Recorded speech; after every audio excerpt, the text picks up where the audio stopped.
So there's this little website called YouTube. Lots of creative types come on here to create art, make funny videos, or otherwise express themselves. Or at least that's how it used to be until dog-ass algorithms ruined everything and created a modern hellscape where only content farms that churn out garbage for their day job get any play.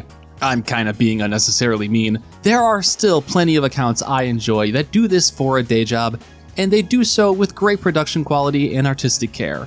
But the point is that hobbyist accounts that are trying to make cool videos, and really almost anyone who isn't putting a 40+ hour week on this with multiple spins at the algorithmic slot machine is getting dick all for viewability. Renegade Cut recently talked about this. The boom period in the aughts and tens is well and over. New accounts trying to get seen are fighting against the current with how many people are on this site. And the algorithm punishes accounts for changing their topics, with Renegade Cut giving their own example about how viewership numbers plummeted when they switched it up, and that's even with their large amount of subs. The thread ends like how many of these do, a recommendation for smaller accounts. This is one of the few ways creators can get any publicity, larger accounts giving them shoutouts to their larger viewer base. My account making it to 2K subscribers does not in any way make me a large channel. I'm still pretty minuscule, and it's taken years to get here, but at the very least, I want to be able to promote some of the creators I love the most on here that are disastrously undersubbed. Chances are, they won't get a substantial bump. Chances are this video barely does anything at all.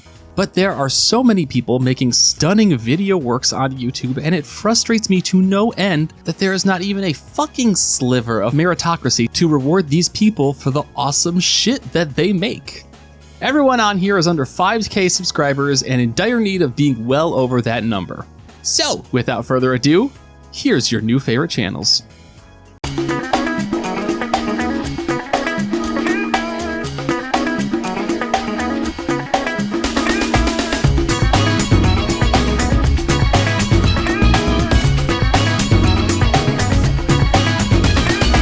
OneMillionPower is the account of Brian Clark and is the video end of his larger OneMillionPower endeavors.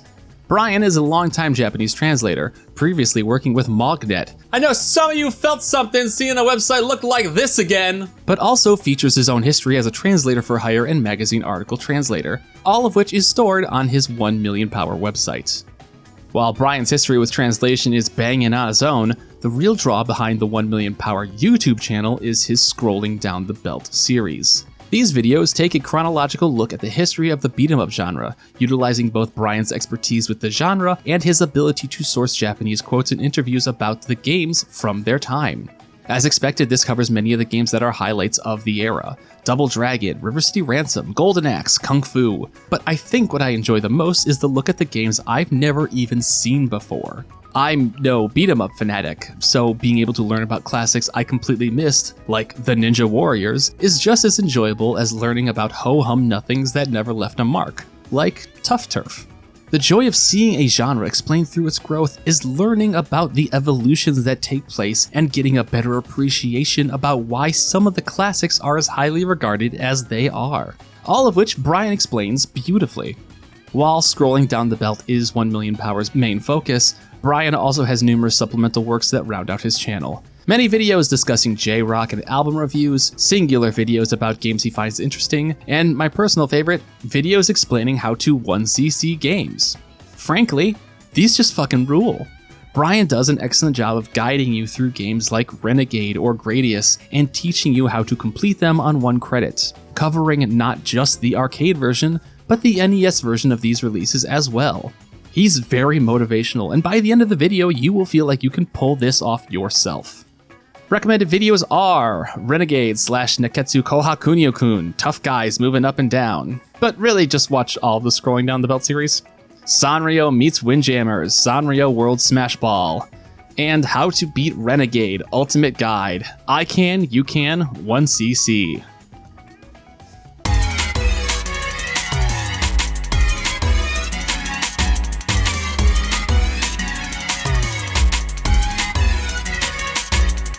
Orangewall is the account of harrison.kaiser, and I think he has the best visual production on YouTube right now. With possible rare exceptions, everything Orangewall records is a camera on a CRT screen. In a sense, it's the opposite of what you would expect.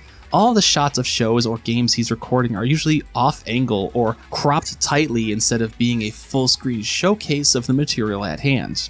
It gives off this feeling that everything he records is B-roll, even when it's the direct topic. But also, since everything is done through recording a CRT, there is this deeply tactile feeling to all his videos.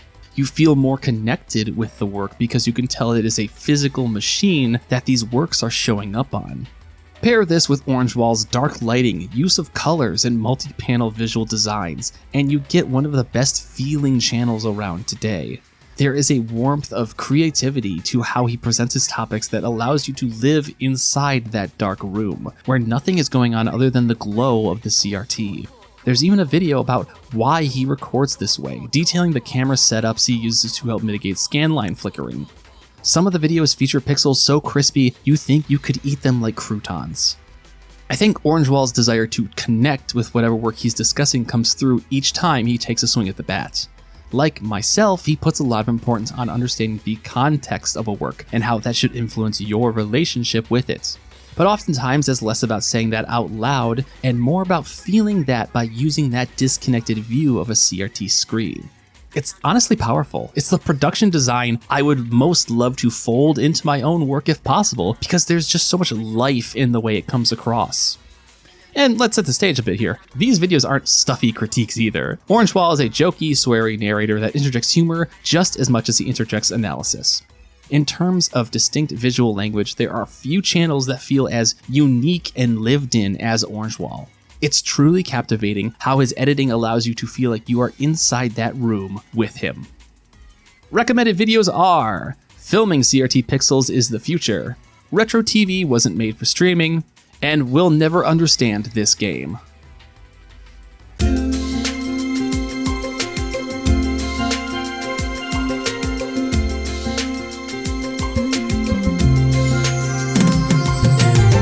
AlexFraioli is the account of AlexFraioli, and that's the last time I introduce a channel with that setup now that the joke has been used. Alex's channel hasn't been around very long, but what he's put out so far is kind of shocking. Like, it's impressive how good they are just coming out of the gate.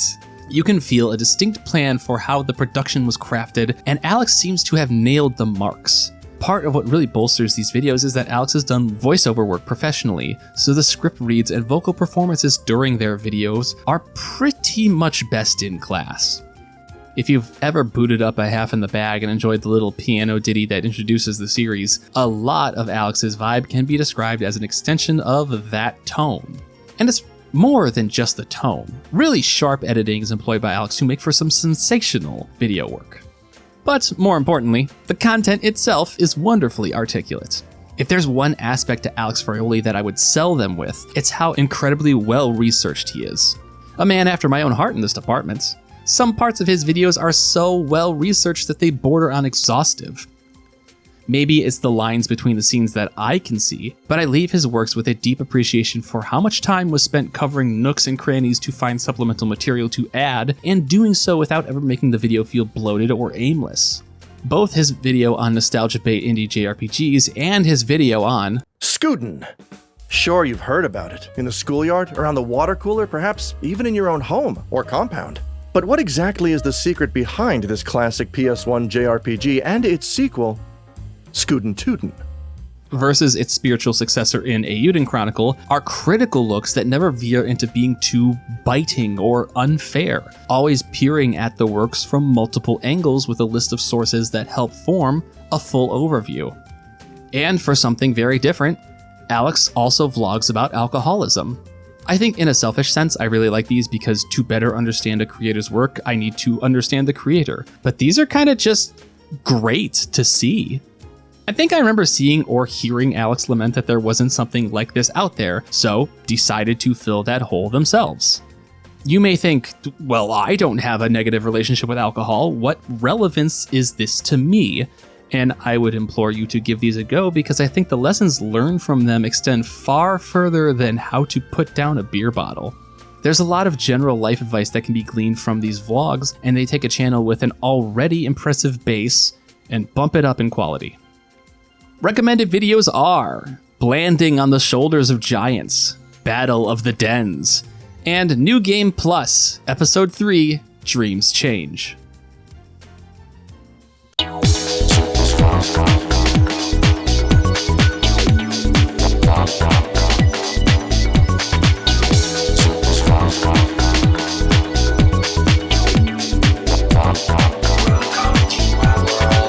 There was a point in my life where chrono gaming felt like a fun content gimmick. You know, like Crontendo is what I would call neat. The exploration of a system's library chronologically was cool, but I never put more thought into it than that. But in the years since, I found chrono gaming to be an integral part of learning the ins and outs of how a system happened. Random Strangers Fama Daily series and Jeremy Parish's NES works have become not only entertaining watches, but critical learning tools, as following a library chronologically also allows you to better dissect what worked for who and when. gretchenleigh has started a chrono gaming series that speaks to me about as directly as possible: the PlayStation Experiment. Unlike other chrono gaming ventures, the PlayStation Experiment is a long-form series that bundles multiple games from the Japanese PlayStation library together and exhaustively explores them. As always, I'm a pervert for research. Gretchen pores over details, not just from the games, but from the start of the PlayStation Experiment, scours the nitty-gritty of the console itself. It breaks past the first 30-minute mark before Ridge Racer even makes its appearance. God, and when talking about the first Kingsfield game, Gretchen pretty much lays out a full map of all relevant influences that lead to that game's creation. There is so much more to learn than you would have ever thought first possible.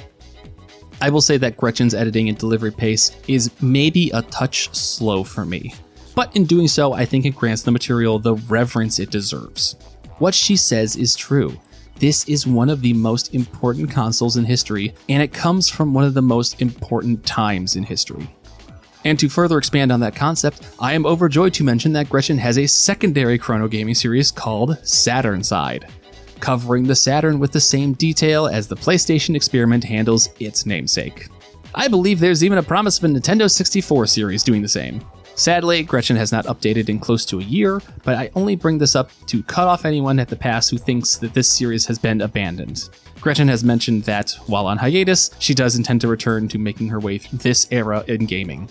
And with how large and detail-rich these videos are, not only is it worth that wait, but what is currently live is more than enough to sink your teeth into.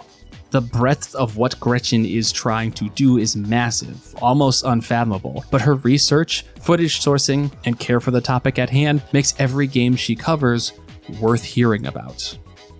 Recommended videos are the PlayStation Experiment 1, the PlayStation Experiment 2, and Saturn Side 1.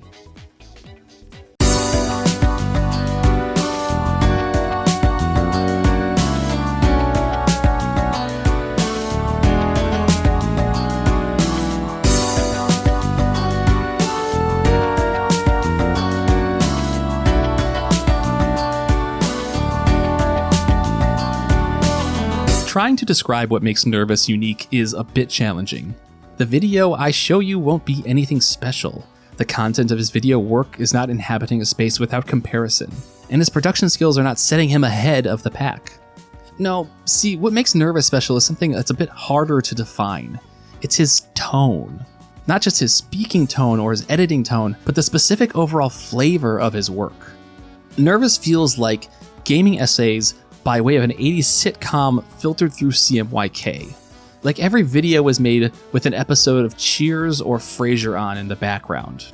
The vocal read borders on sultry, the background music teeters between avant-garde and whimsical, and the writing is often humorously dry. Just by appearing on this list, you should know that the actual meat and potatoes of nurvuss's videos are up to snuff, but it is really this subtle tone that pushes nurvuss away from his contemporaries. In a landscape where so many video makers feel samey, nurvuss comes off as different, not by doing a full-scale flip and reverse, but because his small details and choices are able to hit lesser represented taste buds. I would also recommend nurvuss outside of YouTube. His streams, by way of being across the pond, are some of the only streams I consistently watch. It's very clear that he has a house brand of sorts. This specific flavor is across all of his works, be that scripted or live. Outside of his love for horror games, nurvuss covers topics slightly off-center as well. I cannot recommend enough his detail of the Cosmic Fantasy Collection, a re-release of some absolutely fucking dire JRPGs. He has the juice, so to speak. He is to YouTube videos what early Saturn 3D is to graphics. That palette for the off-brand and the janky, not digging into the bargain bin because he thinks we will find something, but setting up residence there because it's the family he's always known. Recommended videos are Cosmic Fantasy Collection, obscure RPGs preserved, but at what cost? The Fall of Babylon's Fall, fun and games at the end of the world. And your choice of end of the year wrap-up videos. He does them just like I do. No, that didn't get him extra brownie points. Okay, maybe it did.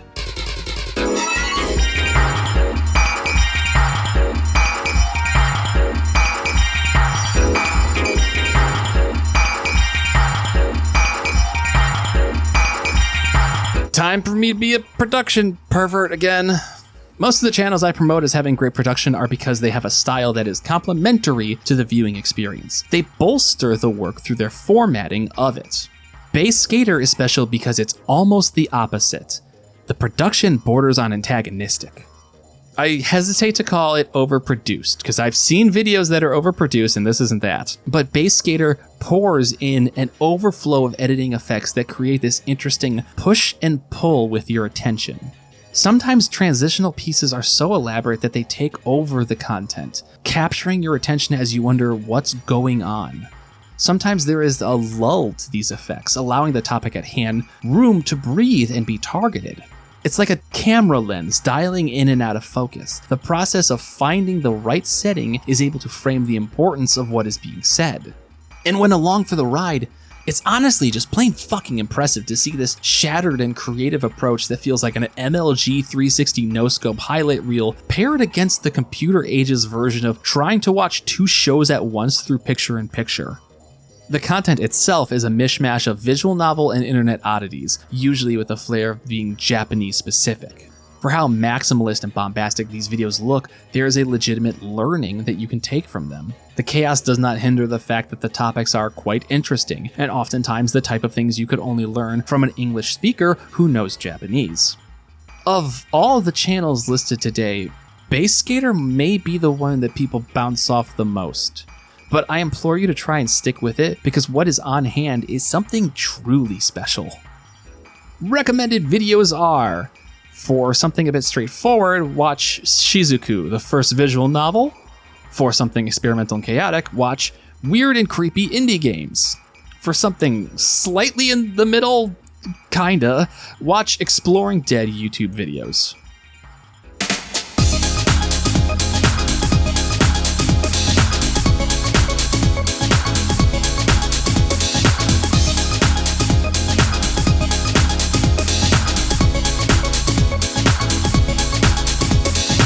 If you watched my Final Fantasy VI video, you may already be familiar with TomLazan. I've referenced him a couple times in the Final Fantasy Kinda series, and in the FF6 episode I had him record some voice work. He is, with no doubt, my favorite artist on this platform right now. Tom represents what YouTube should be by channeling what it kinda was at one point.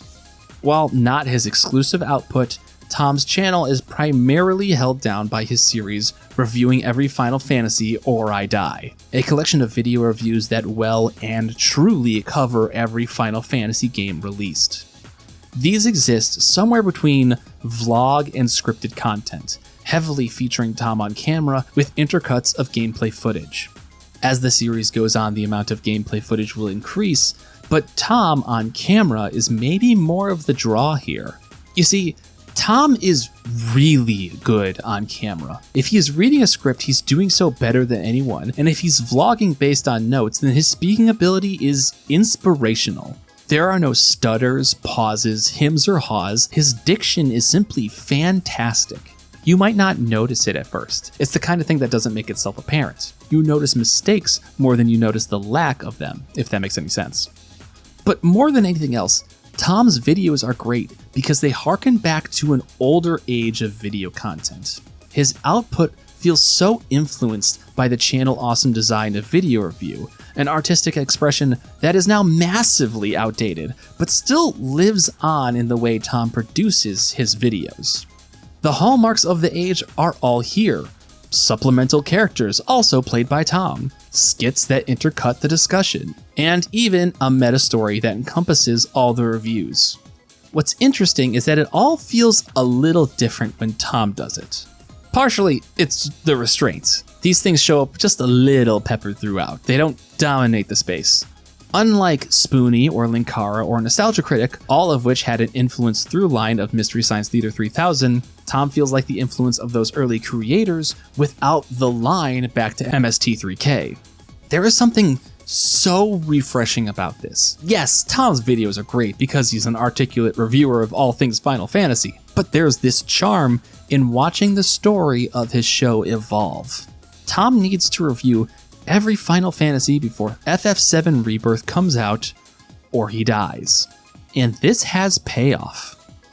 To give it away a little, Tom does not make it to Rebirth before it comes out, and the ensuing video on his supposed death day is one of the most joyous releases I've watched on this platform. Video reviews do not always have to be stuffy and analytical, they can be whimsical as well. There is a purity in watching Tom create using only the tools in front of him, his room, his dog, the area around his house, and his creativity.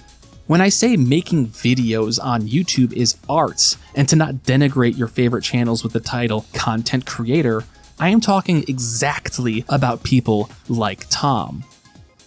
Recommended videos are just the entire reviewing every Final Fantasy or I Die series. You can pick and choose some videos about games that are closer to you, but you gotta watch it all. To watch Tom's craft grow and evolve as the story in the background becomes closer to the foreground is some of the best times I've had on this platform in the past couple years.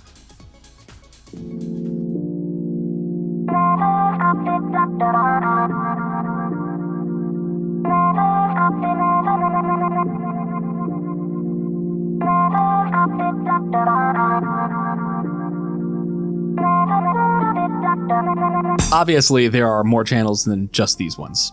I had to trim this video down a bit because it could have easily ballooned into more recommendations.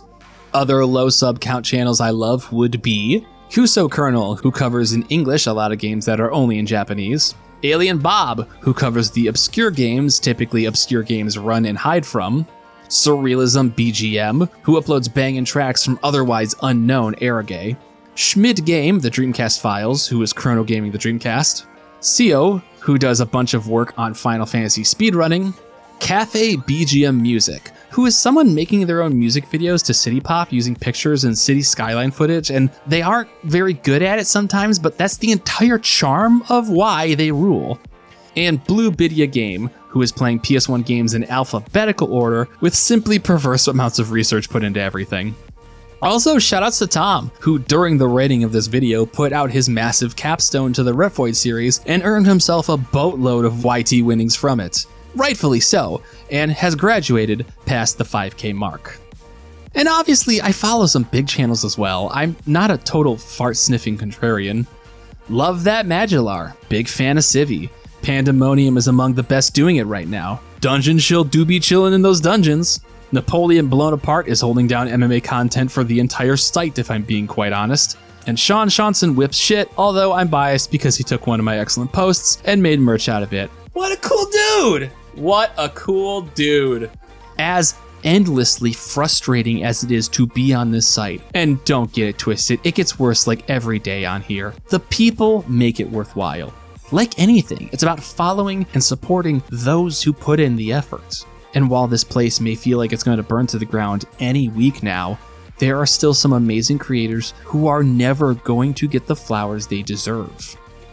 Hopefully, I can help them get a bit more shine through promoting them here today.